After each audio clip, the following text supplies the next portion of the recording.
की निरअक्षीय स्थिति या विषुववृत्तीय समतल में स्थित किसी बिंदु पर विद्युत क्षेत्र की तीव्रता का सूत्र प्राप्त करना है हमको। तो एक यहाँ विद्युत डाइपोल लिया हूँ। विद्युत डाइपोल में माइनस क्यू आवेश, ये प्लस क्यू आवेश, ये विद्युत डाइपोल का अक्ष है। अब इसके केंद्र से इसके अक्ष के लंबवत जो अक्ष गुजरता है उसी अक्ष को हम विषुववृत्तीय समतल अथवा निरक्षीय अक्ष कहते हैं। तो ये वह अक्ष है। अब यहाँ पर स्थित कोई एक बिंदु P है जहां पर हमको विद्युत क्षेत्र प्राप्त करना है। ठीक है, तो यहाँ पर देखना प्लस क्यू आवेश के कारण से बिंदु P पर जो उत्पन्न विद्युत क्षेत्र होगा E1 होगा और उसकी दिशा एरो के द्वारा यहाँ दर्शाया गया है। और माइनस क्यू आवेश के कारण से बिंदु P पर उत्पन्न जो विद्युत क्षेत्र है E2 होगा। चूंकि माइनस क्यू है इसलिए इसकी दिशा इस ओर दर्शाया गया है। और जो परिणामी विद्युत क्षेत्र आपको प्राप्त होगा वो परिणामी विद्युत क्षेत्र E होगा। क्या होगा? E। अब देखना यहाँ का कोण अगर अपने थीटा लेंगे तो ये कोण भी आपका क्या आएगा? थीटा होगा। और यहाँ का कोण अगर हम थीटा लेंगे तो ये कोण भी आपका क्या आएगा? थीटा आएगा। ये दोनों संगत कोण है और ये एकांतर कोण है। अब इसी टॉपिक को ध्यान में रखते हुए एक डायग्राम यहाँ पर और अच्छे से आप लोग देखेंगे।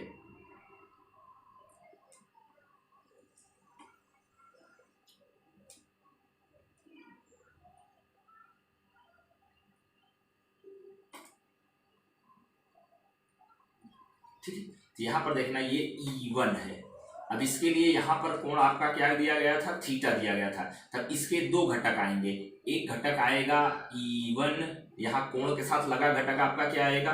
E1 cos theta. और उसके साथ लंबवत दिशा में क्या आएगा? E1 sin theta. और यहाँ का अगर अपने E2 ले जो यहाँ डायग्राम में दिया है तो ये कोण आपका थीटा है। यहाँ कोण के साथ लगा घटक आपका क्या आएगा? E2 cos theta. और इसके साथ लंबवत दिशा में यहाँ पर क्या आएगा? E2 sin theta. ठीक है, अब यहाँ पर ध्यान देना आकृति में एक विद्युत डाइपोल की निरअक्षीय स्थिति को दर्शाया गया है। अब आकृति में देखना त्रिभुज APM दिखाई दे रहा है, समकोण त्रिभुज है। पाइथागोरस की प्रमेय अप्लाई करेंगे तो AP square equals to AM square धन PM स्क्वायर। यहाँ पर PM स्क्वायर धन AM स्क्वायर। यहाँ से अगर AP का मान निकालेंगे तो ये पूरी संख्या वर्गमूल चला जाएगा। PM का मान स्मॉल r है और AM का मान a है तो रूट में r square plus a square. जो AP का मान होगा वही मान BP का होगा पाइथागोरस की प्रमेय से। अब देखना प्लस क्यू आवेश के कारण से जो बिंदु P है वहां पर उत्पन्न विद्युत क्षेत्र तो E1 के द्वारा इसको दर्शाया हूं। तो E1 equals to 1/4 pi epsilon 0 आवेश प्लस क्यू बटे यहां से लेकर यहां तक की दूरी का वर्ग BP स्क्वायर।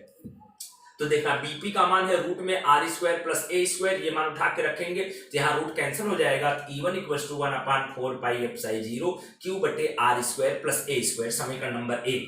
अब माइनस क्यू आवेश के कारण बिंदु P पर उत्पन्न विद्युत क्षेत्र हमको ज्ञात करना है। तो माइनस क्यू आवेश के कारण बिंदु P पर उत्पन्न विद्युत क्षेत्र 1/4 पाई एप्साई 0 आवेश माइनस क्यू बटे यहाँ से लेकर यहाँ तक की दूरी का वर्ग AP स्क्वायर। अब AP का मान रूट में r square plus a square. तो यहाँ पर देखना माइनस आगे लिख दिया 1/4 पाई एप्साई 0 क्यू बटे में इसका मान जब रखेंगे स्क्वायर करके तो रूट कैंसिल हो जाएगा, r square plus a square, समीकरण नंबर 2। अब हमको परिणामी विद्युत क्षेत्र ज्ञात करना है। तो परिणामी विद्युत क्षेत्र के लिए आकृति नंबर 2 देखना। यहाँ पर देखना E1 sin थीटा और यहाँ पर E2 sin थीटा।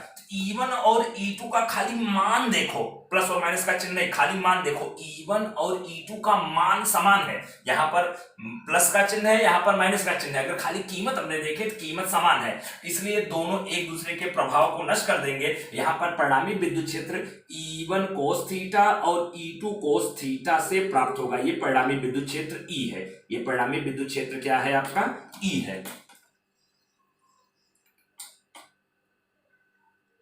ठीक है, अब यहां पर देखना ध्यान से। तब E equals to E1 cos theta धन E2 cos थीटा। यहां पर वेक्टर E1 cos थीटा मतलब E1 का मान cos थीटा प्लस E2 का मान cos थीटा। तो E1 का खाली मान लेना, ये पूरा का पूरा कीमत यहां पर रख दिया गया है। और E2 का मान लेना है तो माइनस का भी प्लस हम करके लिखेंगे, ये पूरा का पूरा मान यहां पर रख दिया गया है। अब देखना 1/4 पाई एप्साई 0 क्यू बटे r square plus a square common ले लिया गया है। यहाँ cos थीटा धन cos थीटा, यहाँ जोड़ने पर 2 cos थीटा हो जाएगा। अब यहाँ 1/4 पाई एप्साई 0, ये जो 2 है Q के साथ ले लिया गया 2Q बटे r square plus a square. अब cos थीटा का मान अगर इस त्रिभुज AMB में अगर हम ध्यान से देखें cos थीटा बराबर पास की भुजा बटे कर्ण, तो पास की भुजा bm और बटे में कर्ण bp, तो bm बटे bp, तो यहाँ पर 1/4 पाई एप्सिलॉन 0 2q बटे R square plus A square, bm का मान स्मॉल a